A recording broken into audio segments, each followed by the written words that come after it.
अथ दशमोध्याय। श्री हरि को सृष्टि की रक्षा का भार एवं भोग मोक्ष दान का अधिकार देकर भगवान शिव का अंतर ध्यान होना। परमेश्वर शिव जी बोले, उत्तम व्रत का पालन करने वाले हे हरे, हे विष्णु, अब आप मेरी दूसरी आज्ञा सुने। उसका पालन करने से आप सदा समस्त लोकों में माननीय और पूजनीय होंगे। ब्रह्मा जी के द्वारा रचे गए लोक में जब कोई संकट उत्पन्न हो, तब आप उन संपूर्ण दुखों का नाश करने के लिए सदा तत्पर रहना। मैं संपूर्ण दुस्सह कार्यों में आपकी सहायता करूँगा। आपके दुर्जय और अत्यंत उत्कट शत्रुओं को मैं मार गिराऊंगा।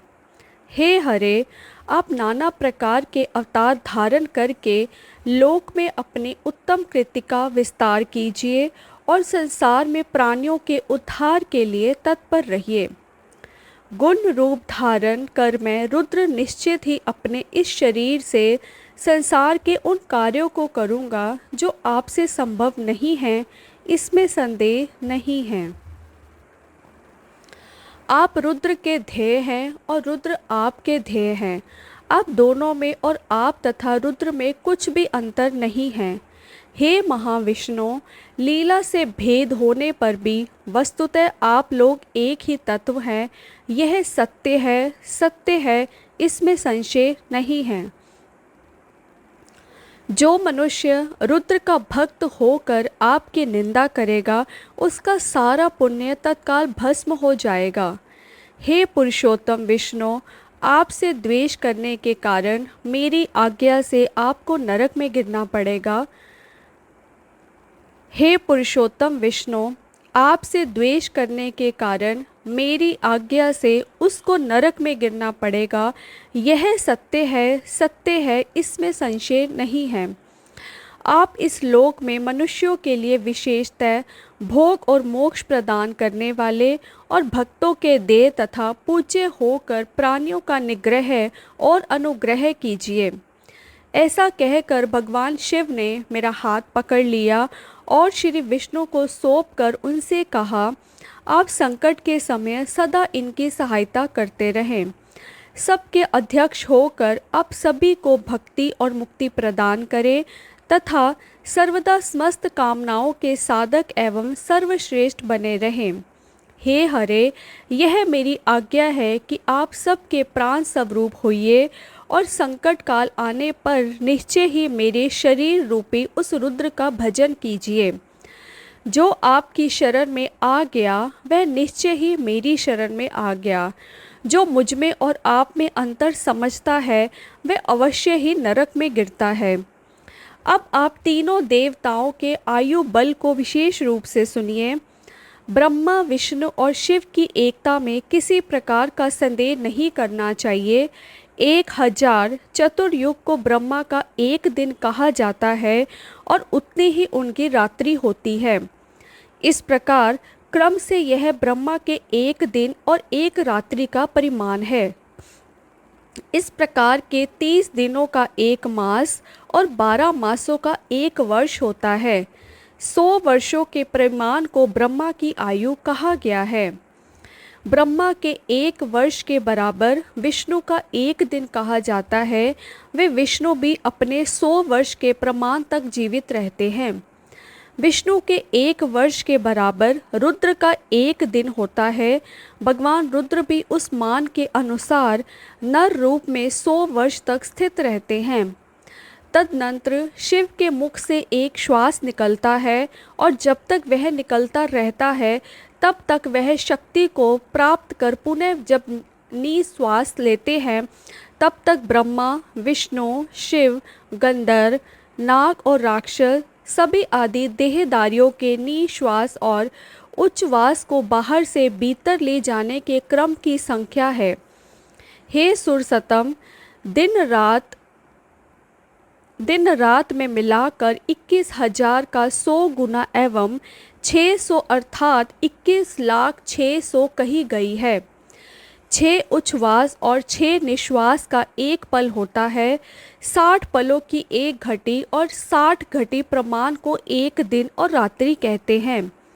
सदाशिव के निश्वासों और उच्छ्वासों की गणना नहीं की जा सकती है, अतः शिव जी सदैव प्रबुद्ध और अक्षय हैं। मेरी आज्ञा से तुम्हें अपने विविध गुणों के कारण सृष्टि के इस प्रकार के होने वाले कार्यों की रक्षा करनी चाहिए। ब्रह्मा जी बोले, हे देव ऋषि, भगवान शिव का यह वचन सुनकर सबको वश में करने वाले भगवान विष्णु मेरे साथ विश्वनाथ को प्रणाम करके मंद स्वर में उनसे कहने लगे। विष्णु जी बोले, हे शंकर, हे करुणा सिंधु, हे जगपते, मेरी यह बात सुनिए। मैं आपकी आज्ञा के अधीन रहकर यह सब कुछ करूँगा। आप ही मेरे सदा ध्येय होंगे, इनमें अन्यथा नहीं है। मेरे पूर्व काल में भी आपसे समस्त सामर्थ्य प्राप्त किया था।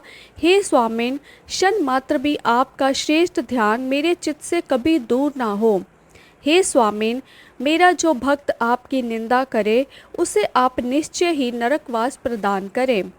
हे नाथ, जो आपका भक्त है वह मुझे अत्यंत प्रिय है। जो ऐसा जानता है उसके लिए मोक्ष दुर्लभ नहीं है। आज आपने निश्चय ही मेरी महिमा बढ़ा दी है। यदि कभी कोई अवगुण आ जाए तो उसे क्षमा करें। ब्रह्मा जी बोले, तदनंतर विष्णु के द्वारा कहे गए श्रेष्ठ वचन को सुनकर शिव जी ने अत्यंत प्रीतिपूर्वक विष्णु से कहा कि मैंने आपके अवगुणों को क्षमा कर दिया है। विष्णु से ऐसा कहकर उन कृपा निधि परमेश्वर ने कृपा पूर्वक अपने हाथों से हम दोनों के संपूर्ण अंगों का स्पर्श किया। सर्व दुखहारी सदाशिव ने नाना प्रकार के धर्मों का उपदेश देकर हम दोनों के हित की इच्छा से अनेक प्रकार के वर दिए। इसके बाद भक्त वत्सल भगवान शंभु कृपा पूर्वक हमारी ओर देखकर हम दोनों के देखते देखते शीघ्र वहीं अंतर्ध्यान हो गए। तभी से इस लोक में लिंग पूजा का विधान प्रचलित हुआ है। लिंग में प्रतिष्ठित भगवान शिव भोग और मोक्ष देने वाले हैं। शिवलिंग की वेदी महादेवी का स्वरूप है और लिंग साक्षात महेश्वर है। लय कारक होने के कारण ही इसे लिंग कहा गया है। इसी में संपूर्ण जगत स्थित रहता है। जो शिवलिंग के समीप स्थिर होकर नित्य इस लिंग के आख्यान को पढ़ता है वह 6 मास में ही शिव रूप हो जाता है, इसमें संदेह नहीं करना चाहिए। हे महामुने, जो शिवलिंग के समीप कोई भी कार्य करता है उसके पुण्य फल का वर्णन करने में मैं समर्थ नहीं हूँ।